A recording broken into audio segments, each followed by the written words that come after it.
8 मार्च को महाशिवरात्रि है।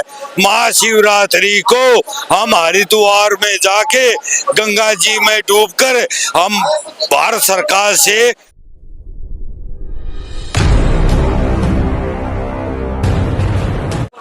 नमस्कार साथियों, मैं मनोज सुराजी स्वागत करता हूं आपका मिनी संसद के मंच पे। होमगार्ड एक ऐसा नाम जिनको एक समय सैनिक का दर्जा दिया जाता था, अर्ध सैनिक का दर्जा दिया जाता था, लेकिन आज के हालात ऐसे हैं कि जंतर मंतर पर लगातार 10 साल से प्रदर्शन करने के बाद भी इनको इनका हक और अधिकार नहीं मिल रहा है। और अब ये कह रहे हैं कि हम तो गंगा में जाएंगे और वहां समाधि लेंगे, डुबकी लेंगे।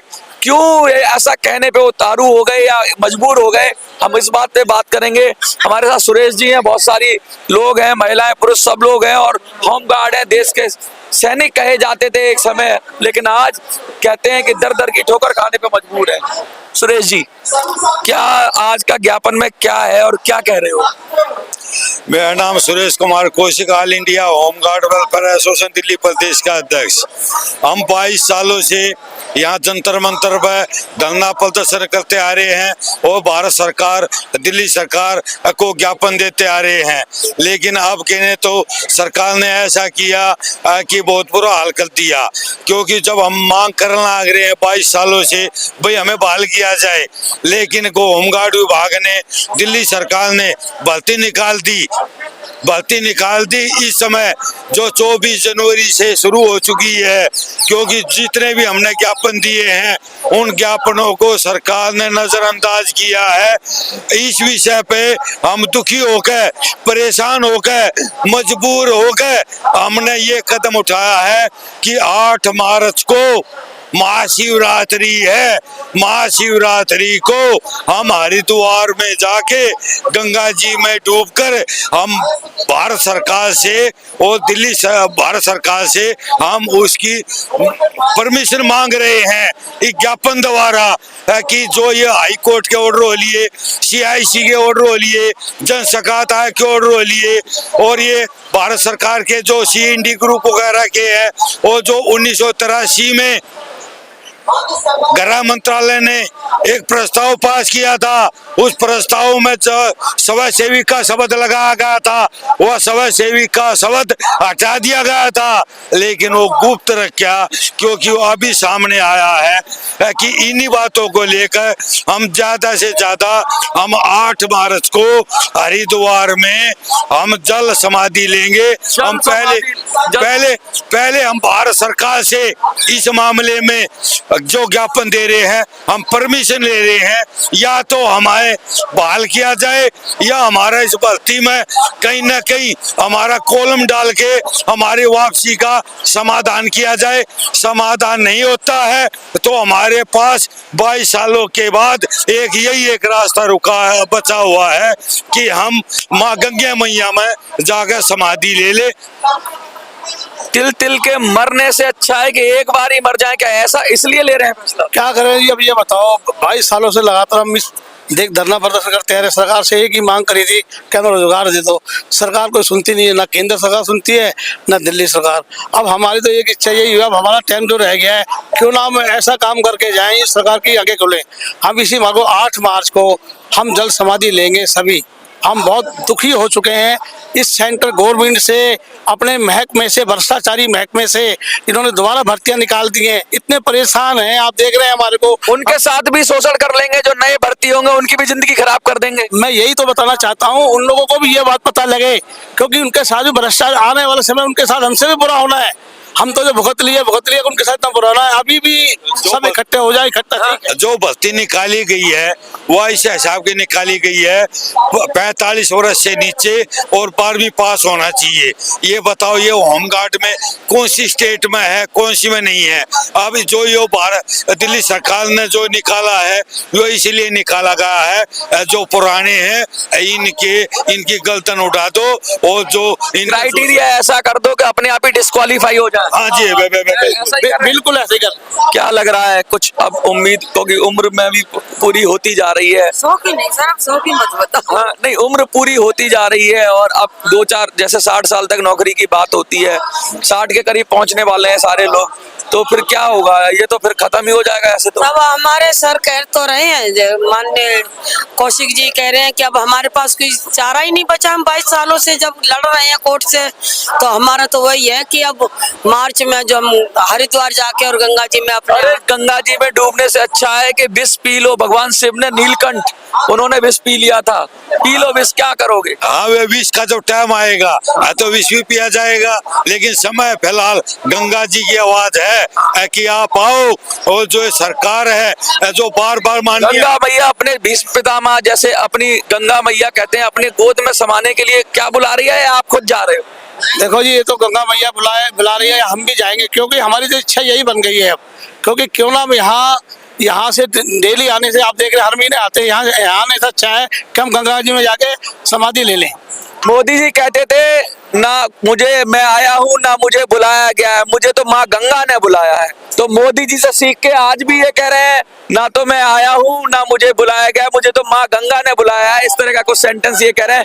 लेकिन ये वो जो मोदी जी कह रहे थे वो चुनाव लड़ने के लिए कह रहे थे, और ये जल समाधि लेने के लिए कह रहे हैं। दोनों में बड़ा फर्क है। और फर्क की बात करें तो ये भी फर्क है कि जिस तरह से इन लोगों की जिंदगी तबाह हुई, कह रहे हैं दिल्ली सरकार नई भर्ती कर रही है और नए लोगों के साथ फिर वही गेम हो जाएगा कि वो कुछ साल कराएंगे फिर उनको हटा देंगे, निकाल देंगे, फिर हम हमारी तरह वो धक्के खाएंगे।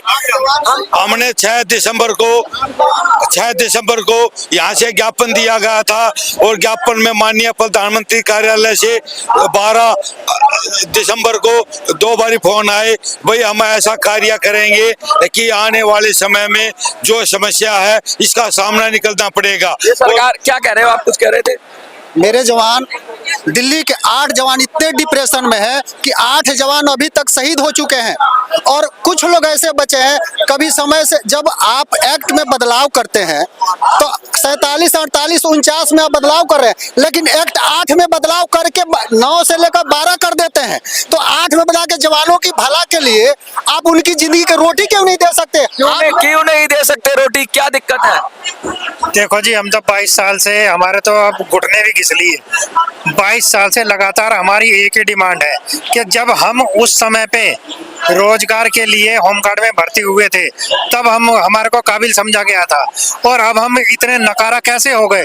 क्या सरकार के अंदर? हाँ, ये भी बड़ी बात है। कब जब चाहे काबिल, ना खाता ना वही, जो सरकार बोले वही सही। जो 1990 में हम भर्ती हुए थे, वह कंडीशन जो 1990 की कंडीशन को 2024 में लगा रहे हैं, ये तो एक हमारे साथ बहुत बड़ा छलावा है कि जो हमारे साथ इतना बड़ा। जिस तरह आप जल समाधि लोगे, कहते हैं कि आत्मदाह या आत्महत्या करना पाप है, तो क्या ये पाप एक पाप भी है? क्योंकि किसी की जिंदगी, अपनी जिंदगी से भी खेलने का हक नहीं। दूसरा ये कि सरकार को कह रहे हो परमिशन मांग रहे हो, सरकार क्यों देगी परमिशन? आपको परमिशन नहीं देंगे तो हम अपने आप जाएंगे और मामला बनाएंगे। लेकिन हमने जो 22 सालों से को भारत सरकार हो क्या दिल्ली सरकार हो, जब छल कपट नहीं होगा तो अब तक हमारा काम हो जाता। ये लगाओ, ये पूरी दिल्ली सरकार और भारत सरकार आंख बंद करे बैठी है।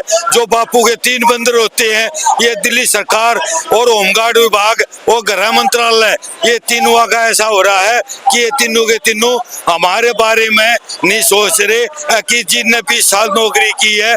क्योंकि जब लोकसभा के इलेक्शन आते हैं, राज्यसभा के इलेक्शन आते हैं, निगम पार्षद के इलेक्शन आते हैं, बाहर से होमगार्ड मंगाते हैं, क्योंकि वहाँ खर्चा लगता है। जो ये होमगार्ड है पुराने होमगार्ड है, तो नए होमगार्ड की जरूरत क्या पड़गी इस समय?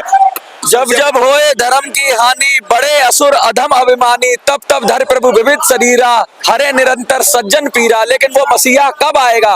वो मसीहा कौन होगा? इन होमगार्ड की जो पीड़ा हरेगा। और होमगार्ड अपनी पूरे जोश में, जुनून में क्या ही कर रहे हैं।